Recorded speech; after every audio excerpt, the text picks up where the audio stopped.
সেনাপ্রধান তিনি কিছু কথা বলেছেন অনেকগুলো বিষয় তিনি আলাপ করেছেন যেগুলো কিনা কখনোই আসলে আলাপ করেননি তিনি এইভাবে তার মধ্যে একটা বিষয় ছিল যে এই হত্যাকাণ্ডটি সম্পূর্ণভাবে বিডিআরের সে মানে যারা নাকি ছিলেন তাদের সদস্যদের দ্বারা এটা সংঘটিত হয়েছে এবং এখানে কোনো বাট কিংবা ইফ নেই এবং কেউ জড়িত ছিল কিনা সেটা কমিশনের রিপোর্টে বের হবে এবং তিনি ফুল স্টপ দিতে বলেছেন এই জায়গাটায়। আপনি যেই কথা বললেন যে সেনা কর্মকর্তাদের কিংবা তৎকালীন সেনাবাহিনীর যারা দায়িত্বে ছিলেন তাদের একটা ব্যর্থতার কথা আপনি বলছেন, এই বিষয়টি বর্তমান সেনা প্রধানের বক্তব্যের সাথে আসলে সাংঘর্ষিক হয় কিনা?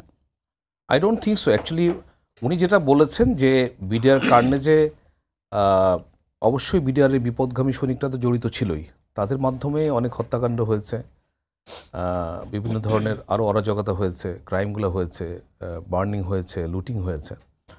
তো তাদের আমরা তো বলছি না যে তারা জড়িত না, অবশ্যই তারা জড়িত, কিন্তু এটা একটা অনগোয়িং একটা ইনভেস্টিগেশন হচ্ছে, আমাদের একটা কমিশন গঠিত হয়েছে, তারা কাজ করছে।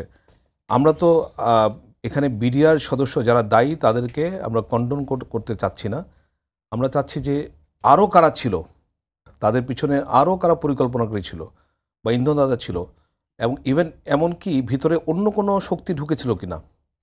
কারণ আমরা জানি যে এটা শোনা গেছে যে এখানে বাইরে থেকে ফোর্স ঢুকেছিল ইন কভার অফ ডার্কনেস, এবং অ্যাম্বুলেন্সের মাধ্যমে ঢুকেছিল এবং কিলিং করে আবার বের হয়ে গেছিলো। হিন্দি স্পিকিং লোকের কথা আমরা শুনেছি।